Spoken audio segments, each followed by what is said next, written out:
Hey Kyle, with everything going on with the shutdown, what was different this offseason about, particularly from a leadership standpoint of you maybe having to organize guys? I know typically you guys do the PRPs and stuff like that. How much did that change things for you? It was really huge in the leadership role and the leadership position I have. A huge thing for me to really step up.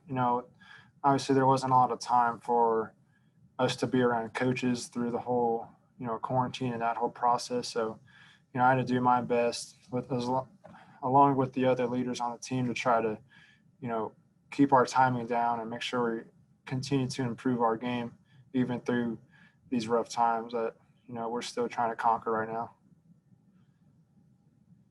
We'll go to David Waters. Kyle, what personal growth and improvements on the field did you want to improve on this offseason?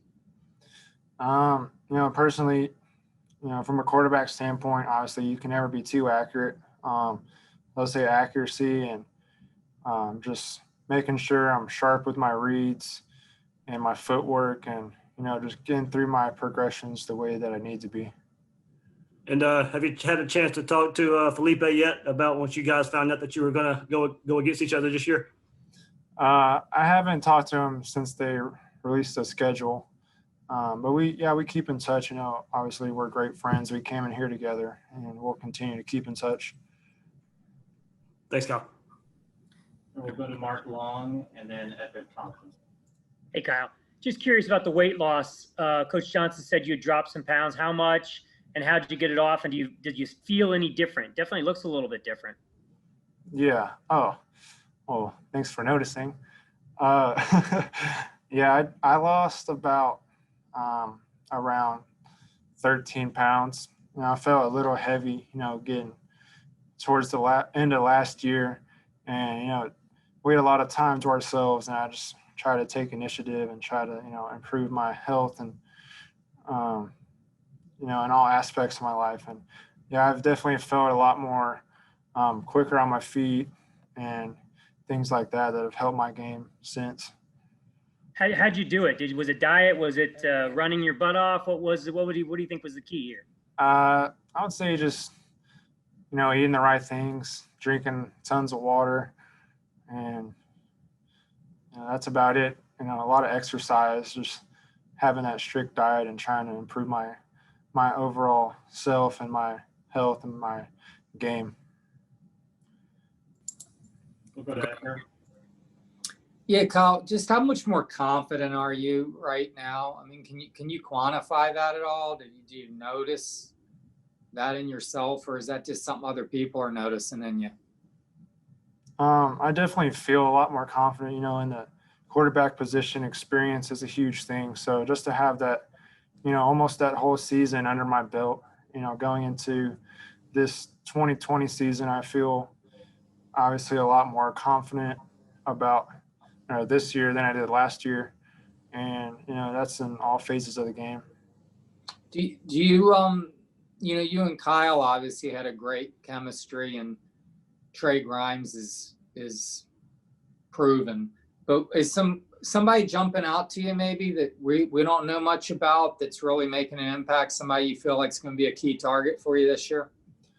My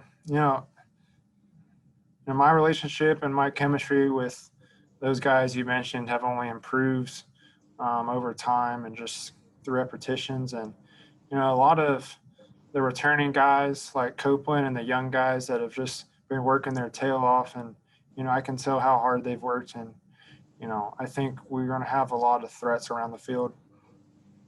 Anybody jump out that we haven't really seen? We know Jacob Kadarius, but I don't know, Frazier. How's Henderson look? He's looked brother. really, really smooth. And not only, Henderson, but yeah, Frazier's, like you said, just all the young guys really, they've came in and made a quick impact, and that I can tell that they've been working really hard. Thanks, Kyle. All right, we'll go to Cassidy. Hey, Kyle. First thing, is Xavier faster than his brother? I don't know if, who's faster, like in a 40 or anything, but he can definitely turn his wheel. That's for sure. And then during this off season, did you go back and watch any of the games from last year?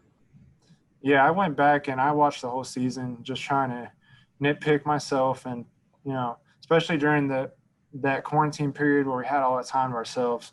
I knew this was an opportunity for me to really take that next jump in my game, individually. So I went back and I watched the whole season and just picked out little things that I previously mentioned, which were things that I decided to work on during that time period.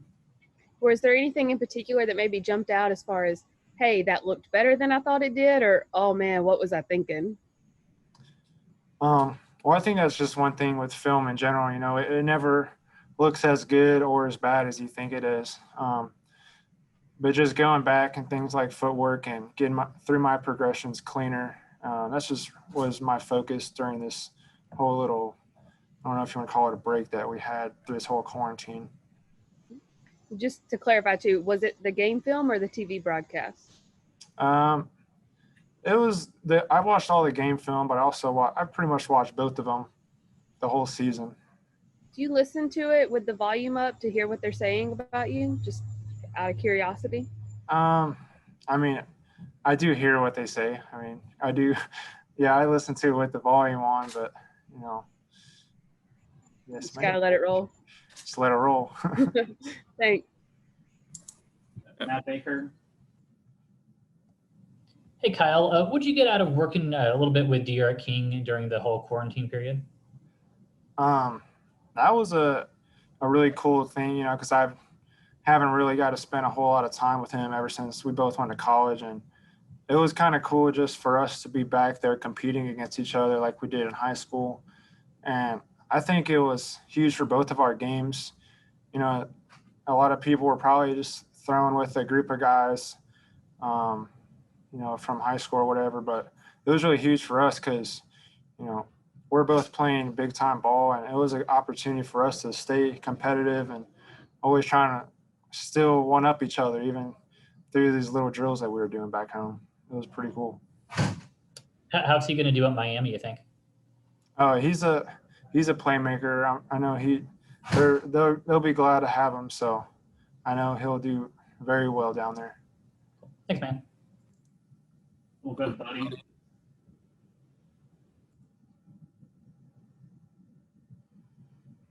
Yeah, hi, Kyle. Could you talk about Kyle Pitts a little bit, what a special receiver he is, and being the hybrid that he is, what he causes in matchups, and how you two have developed this relationship that you have? Yeah. We developed a pretty strong relationship as the season went on last year. And I think just over time with, the repetitions and the experience of going through that whole last season and now going through this whole off season, it's only gotten stronger. And, Kyle is just a very, very hardworking guy and just poses as a matchup problem no matter who you line up against him. And when you looked at that film and you went back last year, and did you ever stop and think, how did I do this?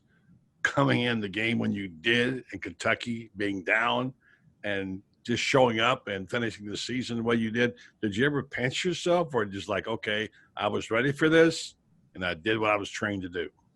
Yeah, absolutely. You got to believe in yourself first, first things first. So I never really thought about it like, wow, I really did this, because, that was the plan from the start. Our coaching staff does a great job of keeping all the quarterbacks ready to go. So for that very reason, so therefore I could step into that role and be successful. Thank you. All right, we'll finish up with Zach.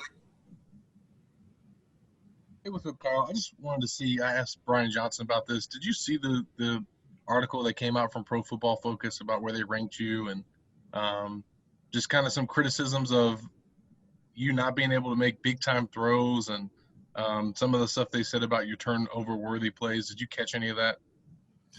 No, I'm not on social media a whole lot, so Sure. I don't really read any articles really I see out there, but So no, to answer your question, I hadn't seen that. And then I do want to ask you, mentioned social media. Obviously, you have, been pretty outspoken in recent weeks, not only about protesting with your players, but even putting out the statement about COVID-19. But specifically in speaking out with your players about racism, just what prompted you, obviously, to take part in that, and what's it been like for you to see maybe some of the responses and blowback that you've gotten for standing up the way you have? And speaking on that, after, you discuss these kinds of things with your teammates, and, it kind of hurts you inside just to hear their stories and the things that they've had to go through. So I felt it was, my part as, one of the leaders on the team to, stand with them, and, I just support anything that they're trying to do in terms of that.